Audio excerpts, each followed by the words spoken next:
Hi! Today we will discuss about UPSC registration. అంటే ఎప్పుడు జనరల్‌గా మనకెప్పుడు ఉంటది. జనవరి 14న నోటిఫికేషన్ రిలీజ్ చేస్తారు. అయితే ఈసారి 100th యానివర్సరీ వల్ల పోస్ట్‌పోన్ చేశారు. But it does not mean exam postpone అయిద్దని అనుకోకండి. లాస్ట్ టైం అది సింధూర్ జరుగుతున్నప్పుడే మనకి పాకిస్తాన్‌తో ఆపరేషన్ సింధూర్ జరుగుతున్నప్పుడే ఎగ్జామ్ పోస్ట్‌పోన్ అవ్వలేదు. సో, దీన్ని బట్టి మీరు అర్థం చేసుకోవాల్సిందేంటంటే ఎగ్జామ్ అయితే పోస్ట్‌పోన్ అవ్వదు. చాలామంది నన్ను అడిగారు. అందుకోసం చెప్తున్నాను. ఇంకొకటి నోటిఫికేషన్ అనేది రేపు రాకపోవచ్చు, రేపు రావచ్చు, ఎల్లుండి రావచ్చు, అవతల ఎల్లుండి రావచ్చు. ఎప్పుడు రావచ్చో క్లియర్‌గా తెలియదు. బట్ ఫ్యాక్ట్ ఈజ్ ఒక వితిన్ 1 వీక్‌లో వస్తది. ఓకేనా? ఇచ్చిన 20 డేస్ ఇస్తాడు. ఈ 20 డేస్‌లో మీరు చాలా అంటే చాలా పాయింట్స్ గుర్తుపెట్టుకోవాల్సి ఉంటది. ఎందుకంటే మనకి రీసెంట్‌గా ఫేక్ కేసులు ఎక్కువగా నడిచాయి కాబట్టి, అంటే ఫేక్ డాక్యుమెంట్స్ ఎక్కువ పెట్టి నడిచాయి కాబట్టి, సో, దానికి అనుగుణంగా మనం చాలా అంటే చాలా కేర్‌ఫుల్‌గా మనం అప్లికేషన్ అనేది పెట్టుకోవాలి. సో, నేను ఇప్పుడు యూపీఎస్‌సి ఇప్పుడే ఫస్ట్ టైం గనక అప్లికేషన్ చేస్తున్న వాళ్ళకి నేనిచ్చే కొన్ని ఇంపార్టెంట్ ఆర్డర్ చెప్తాను. ఆ ఆర్డర్ చూడండి. విధంగా మీరు సర్టిఫికేట్స్ అన్నీ ఓ దగ్గర పెట్టుకోండి. ఎప్పుడు నోటిఫికేషన్ వస్తే అప్పుడు ఒక 2 రోజులకో, రోజుకో ఆ రోజే ఫినిష్ చేయడం ట్రై చేయండి. సో, నేను చెప్తాను చూడండి. ఆర్డర్ 1 బై 1 ఉంటది.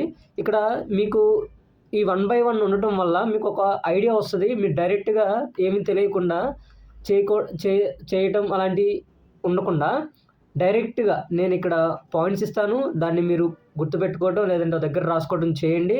అండ్ చాలా యూట్యూబ్ ఛానల్స్‌లో కూడా ఉన్నాయి అప్లికేషన్ ఎలా రిజిస్ట్రేషన్ చేసుకోవాలో. సో, వాళ్ళు ఇంకా చెప్పారు. నేనిప్పుడు మీకు గైడ్‌లైన్స్ ఇస్తాను. సో, వాటికి అనుగుణంగా మీరు ట్రై చేయండి. సో, ఫస్టు మీరు దీనికంటే ముందు చూడండి. ఇంకేమొద్దులే.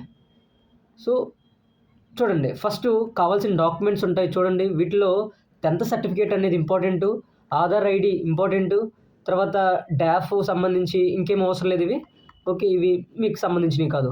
నెక్స్టు వీటిల్లో కూడా స్పెల్లింగ్ మిస్టేక్స్ ఉన్నాయా? లేవా? అంటే మ్యాచ్డ్‌గా ఉన్నాయా? లేవా? ఈ 2 చెక్ చేసుకోండి. ఓకేనా? ఇనిషియల్స్ గానీ, ఎక్కడైనా కానీ. ఓకేనా? ఒక్కసారి అప్‌లోడ్ చేస్తే యూపీఎస్‌సి పోర్టల్‌లో దెన్ కొన్ని డీటెయిల్స్ ఉంటే మళ్ళీ మనం అన్‌డూ చేయలేమనమాట. సో, అందుకోసం అన్నీ ఒకసారి చెక్ చేసుకోండి. So, 10th certificate and photo ID proof Aadhaar. So, important చాలా. ఈ 2 చాలా జాగ్రత్తగా ఉండేలో ఒకసారి చెక్ చేసుకోండి. ఎందుకంటే ఈలోపు మీరు కరెక్షన్ చేసుకోవచ్చనమాట. ఎక్కడికో తిరిగేసి ఎంఆర్ఓ ఆఫీసో అదో ఇదో ఏదో ఒకటి క్యాస్ట్ సర్టిఫికేట్‌లో, ఇన్‌కమ్ సర్టిఫికేట్‌లో చాలా ఉంటాయి. ఈ తతంగం అంతా ఇప్పుడే చేసేసుకోండి. ఓకేనా? సో, ఇంపార్టెంట్ అయితే ఇవి. ఓకేనా? ఏదైనా మిస్టేక్ ఉందో ఇక్కడ చూసుకోండి. దీనికి date of birth important main. Date of birth ఓకేనా? మదరు, ఫాదర్ నీ పేరు, తర్వాత మదరు, ఫాదరు, తర్వాత ఇంకొకళ్ళు ఇంకంతే ముగ్గురు. తర్వాత ఇంకా క్యాస్ట్. మీరు జనరల్ అయితే పర్లేదు. మిగతా వాళ్ళు రిజర్వేషన్ ఉన్నవాళ్ళు మాత్రం చాలా జాగ్రత్తగా అంటే చాలా జాగ్రత్తగా మీరు చేసుకోవాలి. సో, క్యాస్ట్ సర్టిఫికేట్ అనేది చాలా ఇంపార్టెంటు. క్యాస్ట్ సర్టిఫికేటు చాలా ఇంపార్టెంటు. ఓకేనా? జనరల్‌గా ఇది SC, ST, OBC, EWS category వాళ్ళకి ఉంటది. జనరల్ కేటగిరీ వాళ్ళకి ప్రాబ్లమ్ ఉండదు. సో, మీరేం చేయాలంటే జనరల్‌గా ఎస్సీ, ఎస్టీ వాళ్ళకి మాక్సిమం ఎలాంటి ప్రాబ్లమ్ క్రియేట్ అవ్వదు. అంటిల్ నోటిఫికేషన్ అనేది రిలీజ్ చేయలేదు కాబట్టి కొత్తగా ఏమైనా మోడిఫికేషన్ చేస్తే చేయొచ్చు. బట్ ఎస్సీ, ఎస్టీ క్యాస్ట్ సర్టిఫికేట్‌తో ఎలాంటి మార్పులు ఉండవు. బట్ ఓబీసీ, ఈడబ్ల్యూ అనేది వీళ్ళు అప్డేటెడ్‌గా ఉండాలి. సో, నాకు తెలిసి నేను లాస్ట్ టైము చాలామందిని చూశాను కూడా. మేబీ వితిన్ ద 6 మంత్స్ లోపు కొత్త సర్టిఫికేట్ ఉండాలి. Within the 1 year are 6 months సరిగ్గా ఐడియా లేదు. అది కూడా యూపీఎస్‌సి స్పెసిఫై చేస్తది. దయచేసి మీరు పాతదయ్యి ఉంటే ఇది 2 తెచ్చుకోండి త్వరగా. ఓకేనా? న్యూలీ అప్డేటెడ్‌గా ఉండాలి. ఎనీవే ఈ 2 పెద్ద న్యూసెన్స్ క్రియేట్ చేస్తాయి. ఈ 2 సర్టిఫికేట్‌లు. దీంతో పెద్ద ప్రాబ్లమ్ ఉండదు. బట్ తెలియదు నోటిఫికేషన్ రిలీజ్ చేస్తే గాని అర్థం కాదు. ఓకేనా? దెన్ ఒక్కో స్టెప్ చూసుకుందాం చూడండి. మనకు కావాల్సినవి ఏంటి అన్నీ ఒక దగ్గర పెట్టుకోవాల్సినవి చూడండి. ఓకేనా? 10th certificate, date of birth proof అంటే ఇంకేమున్నాయి ఆధార్ కార్డ్ ఉంటది. గ్రాడ్యుయేషన్ సర్టిఫికేట్స్ ఓకేనా? వీటి సైజెస్ కూడా చెప్తాను. ఒకసారి అర్థం చేసుకోవడానికి ట్రై చేయండి. ఓకేనా? ఇంకా వ్యాలిడ్ ఐడీ మీకు ఫిజికల్ హ్యాండిక్యాప్డ్ అయితే సంబంధించి ఏదైతే అది. ఓకేనా? నేము ఇవన్నీ ఓకే. ఓకేనా? ఇవన్నీ ఆల్రెడీ డిస్కస్ చేసాం. ఇప్పుడు ఫోటో చూడండి. చాలా అంటే చాలా అవసరం. ఓకేనా? ఇవి రిక్వైర్డ్ డాక్యుమెంట్స్. ఇంకా ప్రొసీజర్ స్టార్ట్ చేయలేదు ఎలా అప్లికేషన్ చేయాలో. ఓకేనా? సో, ఇక్కడ మీరు ఫోటో అనేది కరెక్ట్గా ఫేసు 70-80% కవర్ అయి ఉండాలి. అంటే ఇలా ఫేస్ ఉంటే ఆల్మోస్ట్ ఇదంతా కవర్ అయిపోద్ది. ఆల్మోస్ట్ ఇలా వస్తుంది. అంటే ఫేస్ అనేది చాలా క్లియర్గా విజిబుల్గా ఉండాలి. ఓకేనా. సో అది కూడా 20-300 KB మధ్యలోనే ఉండాలి. అది కూడా జేపీజీ ఫార్మేట్లో ఉండాలి. ఓకేనా. ఆర్ జేపీఈజీ ఫార్మేట్లోనే మాత్రమే ఉండాలి. సో మీరు సెల్ఫీస్ దిగి ఏది పెట్టినా అది పెట్టినా కానీ బ్యాక్గ్రౌండ్ కూడా న్యూట్రల్గా ఉండాలి. ఓకేనా. సో అది కూడా రీసెంట్గా ఉండాలి. నాకు తెలిసి లాస్ట్ 10 days అంటారనమాట. ఓకేనా. లాస్ట్ 10 daysలో దిగిన ఫోటో అయితేనే తీసుకుంటారనేది ఉంటుంది. బట్ ఇది పర్టికులర్గా ఏం కాదు. మ్యాక్సిమం నేను లాస్ట్ 2 times కూడా ఒకటే ఫోటో అప్లోడ్ చేశాను. బట్ ఎనీవే కొత్తగా మార్పులు చేర్పులు వచ్చినాయి కాబట్టి రిస్క్ వద్దు. కొత్త ఫోటో అప్లికేషన్ ముందే పెట్టే ముందు తీసుకోండి. దెన్ సిగ్నేచర్కి వెళ్దాం. సిగ్నేచర్ అనేది ఇది కూడా అంతే 20-300 KB.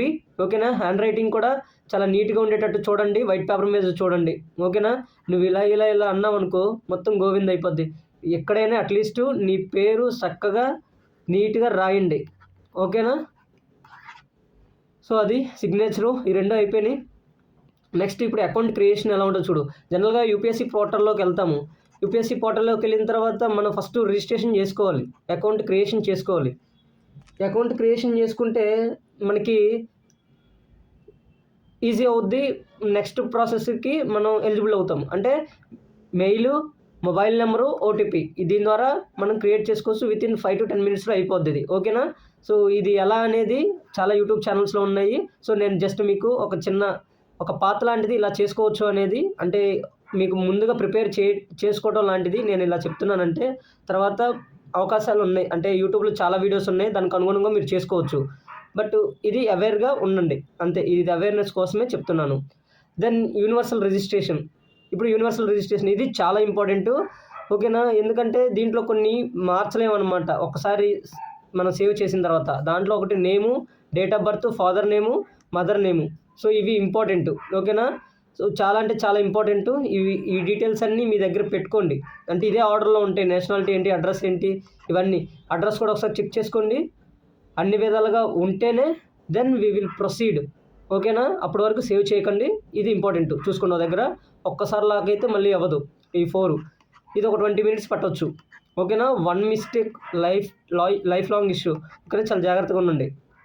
So next third step. ఇది అయిపోయిన తర్వాత కామన్ అప్లికేషన్. దీంట్లో సర్టిఫికేట్స్ అప్లోడ్ చేయాల్సి ఉంటుంది. ఓకేనా. ఎడ్యుకేషనల్ డీటెయిల్స్ ఉంటాయి దాంట్లో. దీంట్లో దాన్ని ఏమంటారు, డాక్యుమెంట్స్ అన్నీ అప్లోడ్ చేయాల్సి ఉంటుంది. ఓకేనా. రిజర్వేషన్ డీటెయిల్స్ కానీ, ఫోటో, తర్వాత సిగ్నేచరు, ఇవన్నీ దీంట్లో చేయాల్సి ఉంటుంది. ఇది థర్డ్ స్టెప్. ఓకేనా. సో ఇది రీయూజ్ చేసుకోవచ్చు. మన ఫోటో సరిగ్గా లేకపోయినా కానీ, ఇంకేదైనా డీటెయిల్స్, సర్టిఫికేట్ ఇష్యూస్ ఏమైనా ఉన్నా కానీ మనం మార్చుకోవచ్చు. ఇది ఒక 20 to 30 minutes. ఓకేనా. ఇక లాస్ట్ స్టేజ్ ఇది. సో ఒక్కసారి అయిపోయిన తర్వాత దీంట్లోనే ఇంక లాస్ట్ స్టేజ్ అంటే 4th stage ఉంటుంది అప్లికేషన్. దీంట్లో ఎగ్జామ్ సెంటర్ ప్రిఫరెన్స్ ఉంటుంది, ఆప్షనల్ సబ్జెక్ట్ సెలక్షన్ ఉంటుంది, లాంగ్వేజెస్ చూస్ చేసుకోవాలి మెయిన్స్ కోసం, అండ్ నెంబర్ ఆఫ్ అటెంప్ట్స్ నువ్వు ఎన్ని ఇచ్చావు అనేది చెప్పాలి వాళ్ళకి. ఇది ఇంపార్టెంట్ కూడా. And service preferences. ఇది న్యూగా వచ్చింది సర్వీస్ ప్రిఫరెన్స్ అని. డాఫ్ అంటే డీటెయిల్ సమ్ ఏదో ఉంటుంది. డాఫ్ అండి అడ్మినిస్ట్రేషన్ ఫాము సమ్ ఏదో ఏ అంటే ఏదో ఉంది. సో ఎనీవే ఇది డాఫ్ 1 అంట. సో ఇదేంటంటే లాస్ట్ టైం కూడా ఇచ్చారు. ఇది క్లియర్గా చెప్పాలంటే దీంతో వచ్చిన ప్రాబ్లం ఏంటంటే ఏమీ లేదు. ఓకేనా. ఇది ఎందుకంటే మనం మోడిఫై చేసుకోవచ్చు ఆఫ్టర్ మనం ఫిలిమ్స్ క్లియర్ అయిన తర్వాత. అదేంది ఇది జనరల్గా మెయిన్స్ అయిన తర్వాత ఇస్తారు. బట్ ఫిలిమ్స్కి ముందే ఇచ్చారనమాట ఇది. ఓకేనా. అంటే స్టార్టింగ్లోనే ఇచ్చేశారు. సో దీంతో పెద్ద ప్రాబ్లం కాదు. బట్ చాలామంది దాని ఏమంటారు వెరీ కేర్ఫుల్గా ఉండాలి ఇది చేసేటప్పుడు. ఓకేనా. సో మేబీ నేను లాస్ట్ టైం అయితే అంత ఫిల్ చేయలేదు ఇది. సో వదిలేశాను. నెక్స్ట్ సో ఇది అయిపోయింది. నెంబర్ ఆఫ్ అటెంప్ట్స్ అనేది చాలా ఇంపార్టెంట్. ఇప్పుడు అక్కడ నువ్వు ఏ అటెంప్ట్ ఇవ్వకపోతే అక్కడ 0 అని పెట్టేయండి. అంతేనా. అంతే. ఇంకంతమించి మీరు చేయాల్సింది ఏం లేదు. సో నెక్స్ట్ ఫీజు వచ్చేసరికి SC ST వాళ్ళకి ఏ ఫీజు ఉండదు. ఓబీసీ, జనరల్, ఈడబ్ల్యూఎస్ వాళ్ళకి 100 rupees ఉంటుంది. ఇక లాస్ట్ ఈ ఫీజు పేమెంట్ చేసిన తర్వాత మనకి సబ్మిషన్ చేసేసిన తర్వాత ఇంకా అండూ చేయడానికి కొన్ని అవ్వవు. ఓకేనా. సో కొన్ని అండూ అవుతాయి, కొన్ని అండూ చేయలేము. So that's all. మీరు కనుక దాన్ని ఏమంటారు, చిన్న తప్పు చేసినా కానీ మొత్తం స్ట్రగుల్ అవుతారు. ఒకవేళ మీది ప్రిలిమ్స్ అయ్యి, మెయిన్స్ అయ్యి, ఇంటర్వ్యూకి కూడా వెళ్ళి అయిపోయిన తర్వాత చాలా ఇష్యూస్ ఫేస్ చేస్తుంటారు. సో చాలా జాగ్రత్తగా ఉండండి. జస్ట్ ఇవన్నీ లిస్ట్ అంతా డాక్యుమెంట్స్ అన్నీ మీ దగ్గర పెట్టుకోవడానికి కోసమే చేశాను.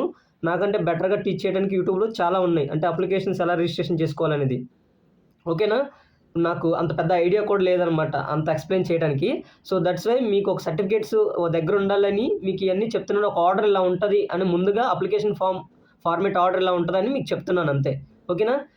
ఏమైనా యూస్ఫుల్గా ఉంటే లైక్ చేసి, మీకు ఏమైనా డౌట్స్ ఉంటే కామెంట్ చేయండి. Thank you so much for watching.